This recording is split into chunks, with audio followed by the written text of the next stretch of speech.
Buenas tardes a todos. Soy la doctora Claudia Bermúdez, egresada de la Facultad de Medicina de el Uruguay. Y en el día de hoy quiero agradecer a todos, especialmente a Andrés, por el ofrecimiento, por la invitación para estar acá presente con ustedes y en un tema que es para mí por demás interesante. Hoy me gustaría que habláramos sobre el programa de sexología que sería ideal, que equipararía los conocimientos a nivel internacional. La idea es un programa básico que nos permita a todos igualar nuestros conocimientos, equiparar nuestras sapiencias. Por lo tanto, tendríamos la misma calidad educativa a nivel internacional. Por supuesto que todos ya sabemos que la sexología y la sexualidad se trata de una rama de la medicina, o que nace a partir de la medicina, y estudia las diferentes alteraciones que tenemos en cuanto al sexo y el funcionamiento de la sexualidad en mujeres, en varones y en diversidades. Tratar estas disfunciones sexuales, estas parafilias y todos los problemas que hay en la pareja es algo que nos compete como médicos especialistas en sexualidad o como sexólogos. El objetivo que tenemos en la salud sexual es que esta sexualidad sea satisfactoria y plena para todas las personas, independientemente, después lo vamos a ver, del rango etario o de su orientación sexual. La sexología se originó al comienzo a partir de otras especialidades médicas. Está basada en un poco de psiquiatría, un poco de psicología, de urología, de endocrinología, de pediatría, de neurología y de genética médica, que son parte del conocimiento en general. Son cosas que tenemos que tener presentes y que entender para poder después tratar o asistir a nuestros consultantes. Por supuesto que consideramos que para ser sexólogo se requiere una formación y una capacitación previa específica. Es cierto, muchos, por ejemplo en Uruguay, somos médicos. No consideramos que todos deban ser médicos, pero sí, por ejemplo, médicos, psicólogos o trabajar en el área de la educación y de esta manera poder brindarle esa información a la población. Esta guía que estoy presentando ahora se basa en las recomendaciones de la OMS, de la Organización Mundial de la Salud, en su programa de formación para profesionales de la salud en el año 1975. Aunque han pasado muchos años, es una guía que ha podido ser actualizada y que está muy, muy completa. Entonces, ¿hacia dónde apuntamos? ¿Qué es lo que buscamos nosotros? Bueno, conocer los diferentes aspectos de la sexualidad humana es esencial, es fundamental para cualquier persona que estudie la sexualidad. La idea es que también fortalezcamos este profesionalismo, que seamos tan capaces de diagnosticar un paciente acá en Uruguay, como ahí en Perú, como en cualquier lugar del mundo, ¿sí? Para eso necesitamos capacitarnos, ¿sí? Y hay que capacitar enfocados en dónde van a trabajar. Algunos van a trabajar más en el área de educación, otros más en el área de consejería, o en el área médica, o en el área de terapia sexual. Ahí es donde va a estar su fuerte y es donde hay que apoyarse más en a la hora de brindar el conocimiento. Por supuesto que también queremos que quienes estudian y quienes se formen en sexología puedan presentar trabajos, se desarrollen en el campo de la investigación, puedan hacer investigación y presentarlos de manera correcta y formal. Eh, por supuesto que tenemos que lograr lo que decíamos hoy, una comprensión, ¿sí?, del funcionamiento sexual y de los aspectos biológicos, sociales y psicológicos de las personas. Hay que transmitir la concepción interdisciplinaria. Esto quiere decir que muchas veces, o algunas veces, nos va a pasar que con solo lo que yo sé no alcanza. Y bueno, a veces yo tengo que apoyarme en un psicólogo, a veces tengo que apoyarme en un médico, a veces tengo que apoyarme en otro sexólogo para poder trabajar, ¿sí? Y esto no tiene nada de malo. Las interconsultas son importantes y son parte del aprendizaje continuo. Está muy bueno analizar el papel que tiene el sexólogo en el tema de la promoción de la salud sexual y en el tema de la educación. Y por supuesto, adquirir conocimiento en metodología diagnóstica, que eso nos compete a todos. Y ahora sí, vamos a hablar específicamente del temario. El temario tiene que ser completo, tiene que ser amplio, abarcativo, ¿sí? Lo primero, lo más básico, sexología biológica. O sea, tenemos que saber de anatomía, de fisiología y de la respuesta sexual, tanto de varones, de mujeres y por supuesto intersexuales, que muchas veces quedan un poco de lado, pero también están, también existe y tenemos que saber eso sobre anatomía y fisiología. Vamos a hablar mucho sobre el desarrollo de los aparatos genitales, no solo cómo se ven en la infancia y cómo se ven en los adultos, cómo se formaron y qué es lo que los llevó a ser lo que son hoy. Vamos a hablar sobre el desarrollo de la sexualidad y perdón, de la identidad sexual, siempre, siempre con enfoque de género, siempre respetando la diversidad. Vamos a hablar del desarrollo del niño y de la importancia que tiene una educación comprensiva, una educación, como nos gusta decir, sexual integral, que abarque, que sea abarcativo.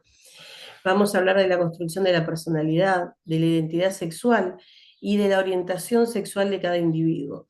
Por supuesto que también los roles de género y abordaremos el tema del deseo, seducción y el sentimiento amoroso, junto con el imaginario y el erotismo. El temario también va a incorporar los ciclos de vida, la sexualidad según las diferentes etapas de la vida. No es lo mismo en la primera infancia, donde la educación sexual integral es puramente información, pero se hace a través del juego, se hace a través del compartir.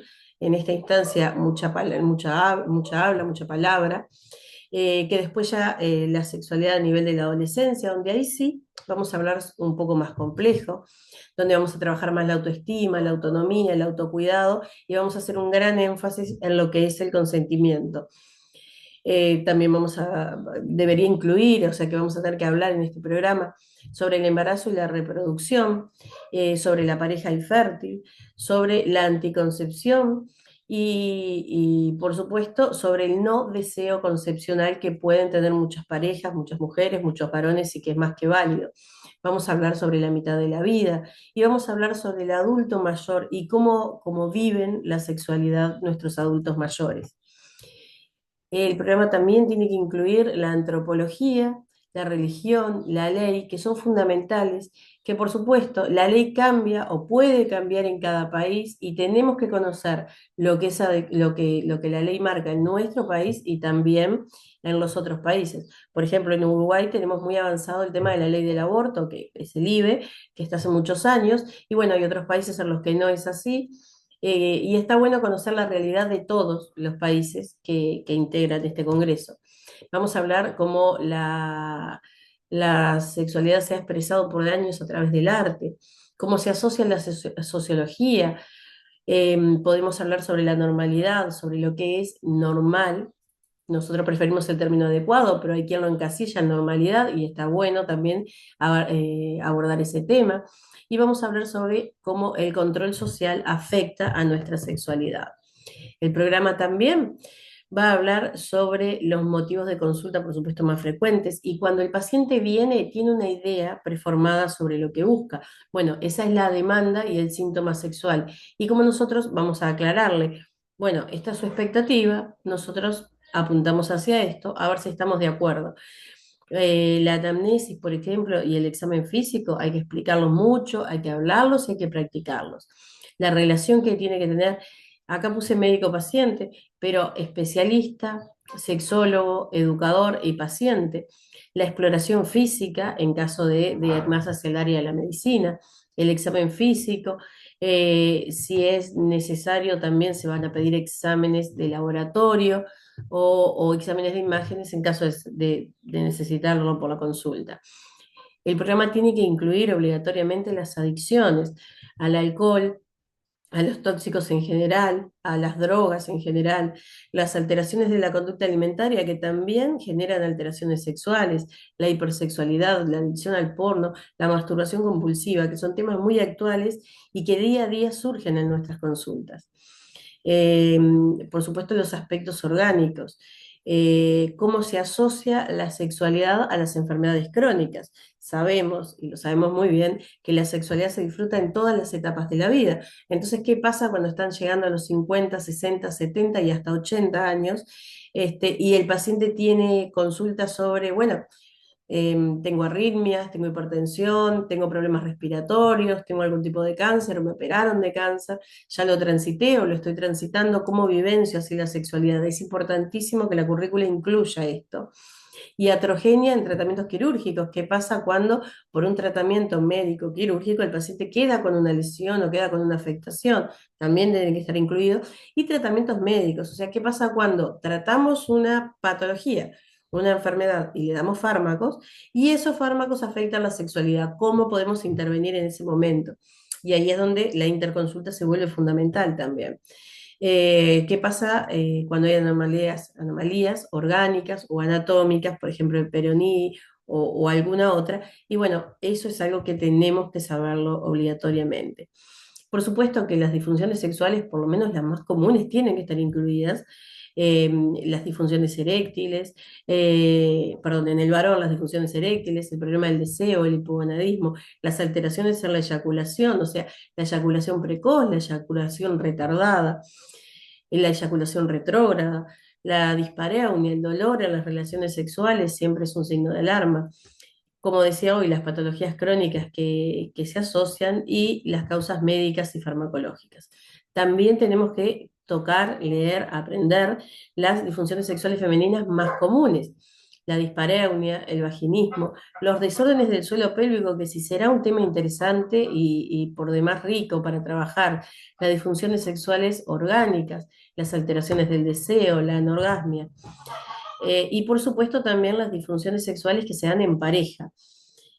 Por ejemplo, un matrimonio no consumado, por algún vaginismo, cómo afectan nuestros factores culturales y biológicos a este tipo de patología, la interacción de los factores biopsicosociales, los problemas vinculares, a veces nos consultan y en realidad es un problema de base que es puro para psicología y no para medicina, y está muy bueno también el tema de la infidelidad, las enfermedades que puede tener cada uno de los cónyuges y cómo eso afecta el vínculo que ellos tienen, el tema del nido vacío que con los años se va generando un gran problema en la pareja.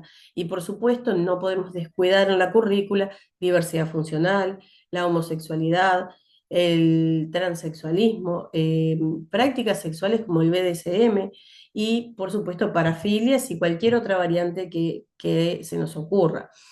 Vamos a hablar de las infecciones de transmisión sexual, poniendo por un lado gran énfasis en el HIV y por otro lado estudiaremos las otras infecciones de transmisión sexual. Tenemos que estar al tanto, tenemos que estar actualizados en terapias como la preexposición o la terapia postexposición al HIV, que hoy por hoy están muy de auge, debemos saberlas. Por supuesto, la psicopatología y la sexualidad tienen que estar presentes, el abuso sexual debe estar porque vamos a tener muchas consultas al respecto.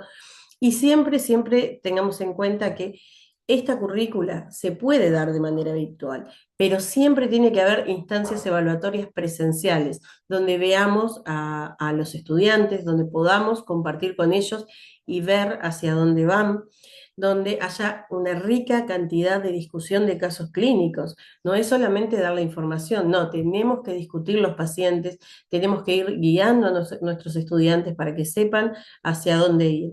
Y siempre debe haber una prueba final, por supuesto, de preferencia presencial, donde evaluemos los conocimientos adquiridos durante lo que consideramos que tiene que ser un periodo de aproximadamente 2 años. Un buen curso, una buena especialización debe tener ese lapso de tiempo. Muchísimas gracias, por supuesto, a la gente del Congreso de Clases, al Consejo Superior de Salud Sexual, a la SUMS, a la que también, de la que también formo parte en Uruguay, Sociedad Uruguaya de Medicina Sexual, y a todos ustedes por la atención. Fue un placer y, como les decía, muchísimas gracias.